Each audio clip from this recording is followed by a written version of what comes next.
heard the squealing tires, I assumed that the vehicle was taking off. Two UC police officers testify what they saw right before and right after Ray Tenzing shot Sam DuBose. Good evening, everyone. An emotional day in the Tenzing murder trial. He's clearly shaken by seeing his own body cam video from that day. Members of the DuBose family struggled with it as well, but what matters is what the jury took away from this day. Local 12's Deborah Dixon is covering the trial. She joins us live from the courthouse to show us why prosecution witnesses seem to tell the defense's story. Deb? Yeah, it did seem that way, and I understand why they had to put these UC police officers on. The scene was set for them in the courtroom today. After the jury saw the body cam video of the fatal police shooting. Most of the jurors had probably seen the body cam video before. Now they see it in a different way. Perhaps they noticed Ray Tenzing getting emotional. Perhaps they heard Sam DuBose's sister crying. I can't do the video. Sam's hands are up. He's trying to escape. There's nowhere to go. I just can't do the video.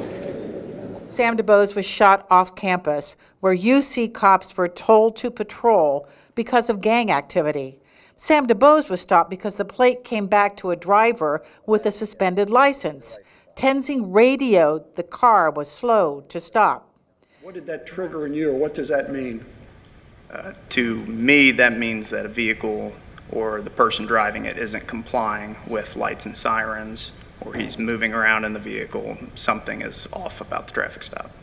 He and another UC police officer gave similar testimony about what they saw when they got to the scene.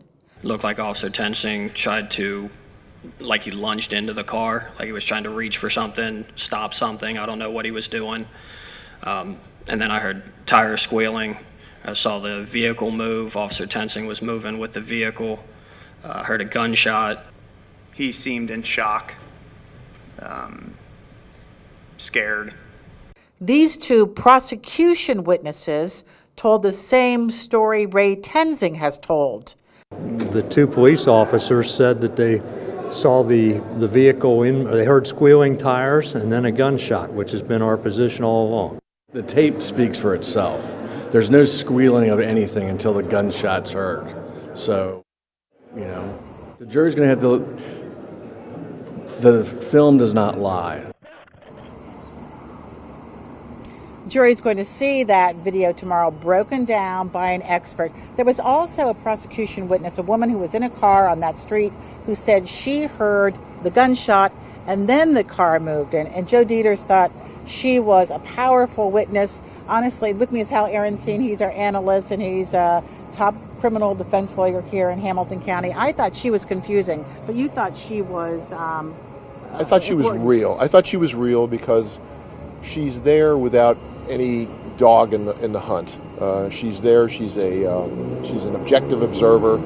The difficulty she has isn't with any witness. You don't see everything that's taking place. I thought the bits and pieces that she talked about had a ring of truth. There was some confusion as to what she may have said to the police early on.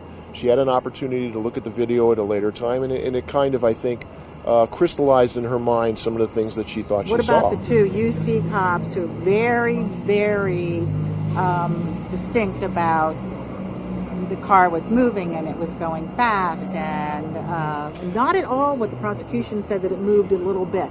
Well, it's interesting.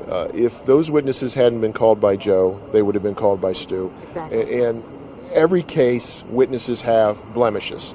And if you're going to use a witness, you have to expose the blemishes, because if you don't, the other side's going to do it. It's very similar to the situation if you're going to put somebody on who's got a criminal record. You tell the jury they have the criminal record, because you're not hiding anything from the jury.